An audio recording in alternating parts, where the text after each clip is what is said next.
வணக்கம், நான் உங்கள் ஜோதிடன் எஸ்வி வெற்றிமுகன் பேசுகிறேன். ரஜினிகாந்த் அவர்களுக்கு நடப்பு தசையான புதன் மகா தசையில் சந்திர புத்தி நடந்துகிட்ருக்கு.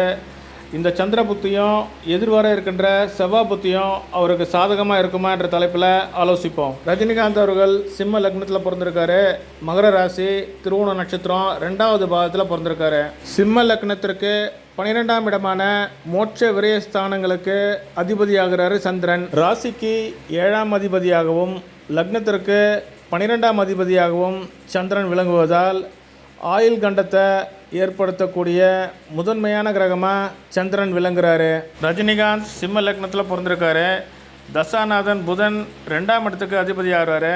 2ஆம் இடத்துக்கு அதிபதியான புதன் 4வது பாவமான தனுசு ராசியில் 17 டிகிரி 7 நிமிடங்கள் ராகுவுடைய மண்டல பிரிவில் இருக்கார். ராகு 7வது பாவத்தில் அமர்ந்திருக்காரு. 7வது பாவம் 8வது பாவமான ஆயுள் ஸ்தானத்துக்கு விரய பாவமாக அமைகிறதால ஆயுள் கண்டத்தை ஏற்படுத்துறதுல முதன்மையான வீடாக 7வது பாவம் விளங்குது.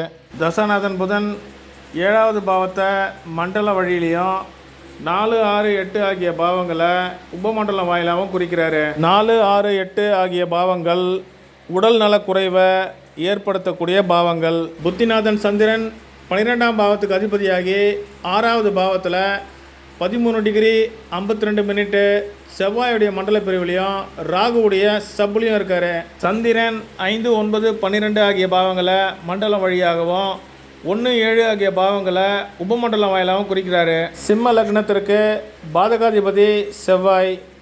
செவ்வாயுடைய மண்டல பிரிவில் சந்திரன் ஏறி இருக்காரு. சிம்ம லக்னத்திற்கு பாதகாதிபதியான செவ்வாய் மகர ராசியில் 4 டிகிரி 48 நிமிடங்கள் சுக்கிரனுடைய மண்டல பிரிவுலையும் ராகுவுடைய சப்புலையும் இருக்காரு.